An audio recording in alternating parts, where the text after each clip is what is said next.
Connection తప్పదు నిరీక్షణ. Current connection కావాలా అయితే మీకు తప్పదు నిరీక్షణ అనే వార్త ఈనాడులో రాశారు. విద్యుత్ కనెక్షన్ జారీలో దక్షిణ తెలంగాణ విద్యుత్ పంపిణీ సంస్థ గత ఫిబ్రవరి నుంచి యూనిఫామ్ సర్వీస్ నిబంధనలకు అమల్లోకి తీసుకొచ్చింది. అప్పటి నుంచి ఇప్పటి వరకు 17,000 దరఖాస్తులు పెండింగ్ లో ఉన్నాయి. సిటిజన్ చార్టర్ ప్రకారం ప్రస్తుత నెట్వర్క్ ద్వారా కనెక్షన్ ఇవ్వడం సాధ్యమైతే దరఖాస్తు చేసుకున్న 2 రోజుల్లో ఇవ్వాలి. సో సిటిజన్ చార్టర్ ప్రకారం ఒకవేళ ఎవరైనా పర్సన్ ఎలక్ట్రిసిటీ మీటర్ కి అప్లై చేసుకుంటే 2 రోజుల్లో మీటర్ ఇవ్వాలి. కాకపోతే గత 4-5 నెలల నుంచి తెలంగాణలో మీటర్లు ఇవ్వడం లేదు. సో ఎందుకు ఇవ్వడం లేదు ఏంది అంటే, ప్రతి బిల్డింగ్ కి ఎవరికైతే మీటర్ ఇస్తున్నారో వాళ్ళకి ఓసీ కావాలి, బిల్డింగ్ పర్మిషన్ కావాలి. బిల్డింగ్ పర్మిషన్ ఉంటేనే మేము కరెంటు మీటర్ ఇస్తాము అనే టాక్ లో డిపార్ట్మెంట్ ఉంది. దానికి సంబంధించిన వార్త. సిటిజన్ చార్టర్ ప్రకారం ప్రస్తుత నెట్వర్క్ ద్వారా కనెక్షన్ ఇవ్వడంపై సాధ్యమైతే దరఖాస్తు చేసుకున్న 2 రోజుల్లో ఇవ్వాలి. నెట్వర్క్ విస్తరించాల్సిన వస్తే వారం రోజుల్లో ఇవ్వాలని నిబంధనలు చెప్తున్నాయి. కానీ డిస్కంలో నెలలు తరబడిగా దరఖాస్తులు పెండింగ్ లో ఉంటున్నాయి. ఆయా దరఖాస్తులు నిబంధనల ప్రకారం లేకపోవడం, సరైన పత్రాలు సమర్పించకపోవడంతో పెండింగ్ లో ఉన్నాయని అధికారులు చెప్తున్నారు. అధికారులు చెప్తుంది ఏమంటే, లేదు వాళ్ళు కావాల్సిన డాక్యుమెంట్స్ అన్ని ఇస్తలేరు, అండ్ ఇస్తే మేము ఎందుకు ఇయ్యము, కావాల్సిన డాక్యుమెంట్స్ ఇస్తలేరు, పెండింగ్ లో 17,000 డాక్యుమెంట్స్ ఉన్నాయి అని చెప్తారు. ఓసీ లేకపోవడం అనేది ప్రధాన కారణం. బిల్డింగ్స్ కి ఓసీ లేదు. సుప్రీంకోర్టు మార్గదర్శకాలను అనుసరించి 10 మీటర్ల ఎత్తు దాటిన భవనాలకు ఆక్యుపెన్సీ సర్టిఫికేట్ తప్పనిసరి చేయడంతో చాలా కనెక్షన్లు పెండింగ్ లో ఉన్నాయి.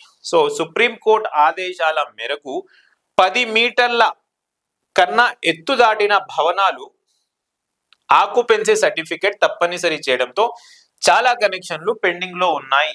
సుప్రీంకోర్టు ఒక ఆర్డర్ ఇచ్చింది. ఆ ఆర్డర్ లో ఏదైతే బిల్డింగ్ 10 మీటర్స్ కన్నా ఎక్కువ ఉంటుందో ఆ 10 మీటర్స్ కన్నా ఎక్కువ ఉన్న బిల్డింగ్ లో ఆక్యుపెన్సీ సర్టిఫికేట్ ఉంటేనే ఎలక్ట్రిక్ కనెక్షన్ అనేది ఇస్తాము అనే రూల్ ఇచ్చింది సుప్రీంకోర్టు. సో 2 అంతస్తులకు అనుమతి తీసుకొని 3-4 అంతస్తుల భవనాలను నిర్మించడంతో వీటికి జిహెచ్ఎంసితో సహా ఇతర కార్పొరేషన్ల నుంచి యజమానులు ఓసీ పొందలేకపోతున్నారు.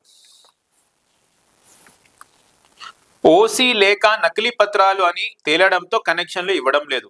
దీంతో ట్రాన్స్ఫార్మర్ అవసరం ఉన్న కొత్త కనెక్షన్లు ఏవి కూడా ఈ 3 నెలల్లో పెద్దగా జారీ కాలేదని ఓ అధికారులు తెలిపారు. సో ఓసీ లేకపోవడం, సరైన పత్రాలు లేకపోవడంతో ట్రాన్స్ఫార్మర్ కూడా ఇస్తలేము.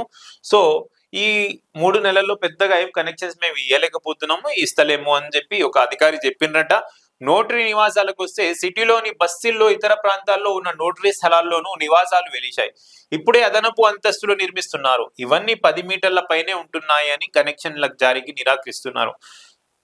ఇంటి నిర్మాణానికి జిహెచ్ఎంసి ఇతర కార్పొరేషన్లు హెచ్ఎండిఏ నుంచి అనుమతి ఉండాలి. కొందరు వినియోగదారులు హౌసింగ్ సొసైటీల నుంచి అనుమతి ఉందని ఆ పత్రాలతో దరఖాస్తులు చేసుకుంటున్నారు. ఈ తరహా దరఖాస్తులను తిరగిస్తున్నారు.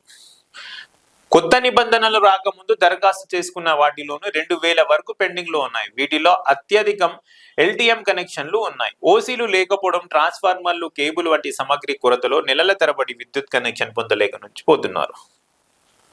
సో ఓసీ లేకపోవడం అనే ప్రధాన కారణంతో విద్యుత్ కనెక్షన్లు అనేవి ఆగిపోయినాయి. ఇప్పుడు బస్సీలో చూస్తే, హైదరాబాద్ బస్సీలో చూస్తే చాలా మందికి నోటరీ ల్యాండ్స్ ఉన్నాయి. ఆ నోటరీ ల్యాండ్స్ కి ఓసీ అనేది రాదు, బిల్డింగ్ పర్మిషన్ రాదు, ఆక్యుపెన్సీ సర్టిఫికేట్ కూడా ఉండదు.